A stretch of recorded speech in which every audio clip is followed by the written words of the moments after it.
آپ کا بیٹا، آپ کی بیٹی اگر ایک بات آپ سے دوبارہ پوچھتی ہے، آپ بار بار دہراتے چلے جاتے ہیں، لیکن والد کے کیس میں آپ کا لہجہ کیوں بدل جاتا ہے؟ کیا اس والد کے آنسوؤں کو آپ نے دیکھا ہے جو رات کو سوتے ہوئے تکیے کو بھگوتے ہوئے چلے جاتے ہیں؟ وہ آنسو دوبارہ نہ بہائیے۔ مقافات عمل بھی ایک لفظ ہے ڈکشنری میں، جو آنے والی زندگی میں جب آپ بزرگی کو پہنچیں گے، آپ کی اولاد بڑی ہو جائے گی، آپ کی اولاد جابینس ہو جائے گی، آپ کی اولاد کے پاس ہر کسی کو دینے کے لیے وقت ہوگا، لیکن آپ کو دینے کے لیے وقت نہیں ہوگا۔ آپ بولتے ہوئے ان سے ڈریں گے کہیں ہمارے بچے ہم سے ناراض نہ ہو جائیں۔ والد کے لیے ایک کیبن فکس ہے، ایک کمرہ فکس ہے کہ ابا ادھر ہی رہیں گے۔ کیوں ادھر ہی کیوں رہیں گے؟ کیا بچپن میں انہوں نے آپ کے لیے کمرہ فکس کیا تھا کہ ہمارا بچہ بیمار رہتا ہے، یہ خود ہی اپنے بلبوتے پہ رہے گا؟ جب انہوں نے آپ کا کمرہ فکس نہیں کیا تھا تو آپ ان کا کمرہ فکس کیوں کر رہے ہیں؟ ان کو اپنے سے الگ کیوں کر رہے ہیں؟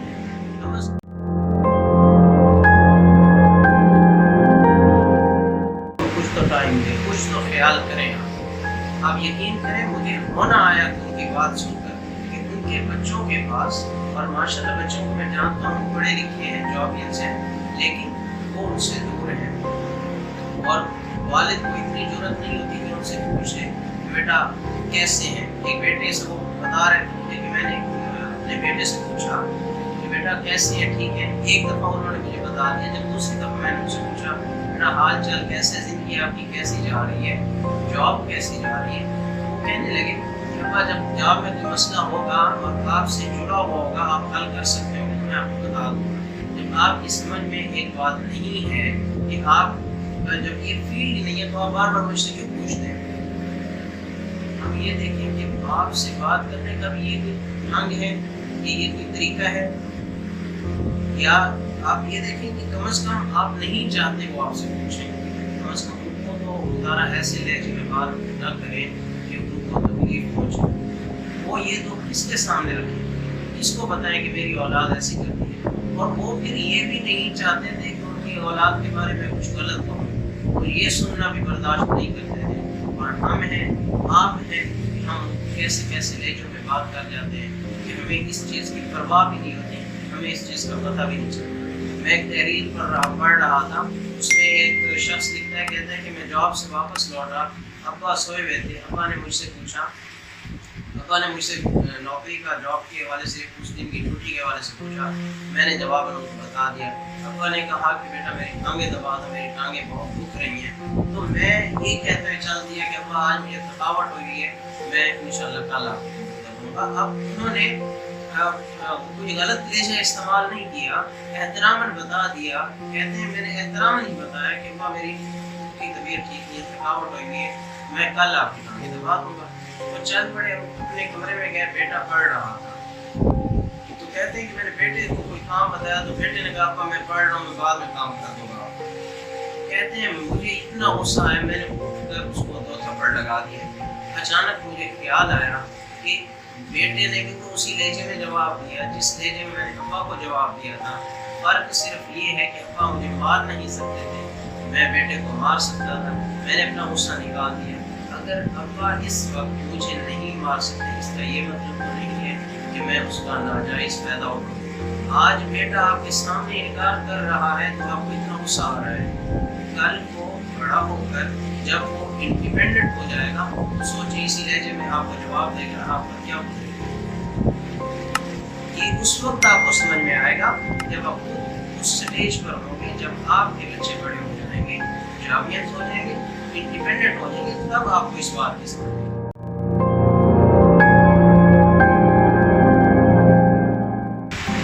ابا کو ٹائم دیجیے، اماں کو ٹائم دیجیے، وقت نہیں دیں گے وقت گزر جائے گا۔ کسی کے والدین سدا نہیں رہتے، فیملی کو ٹائم دیجیے، باہر بھی وقت دیجیے، دوستوں کو بھی وقت دیجیے، ان کا بھی رائٹ ہے، لیکن سب سے بڑھ کر رائٹ ان کا ہے۔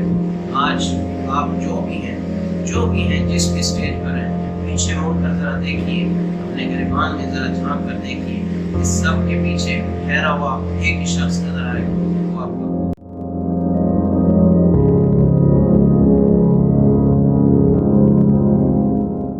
ہوگا۔ آپ جتنے بھی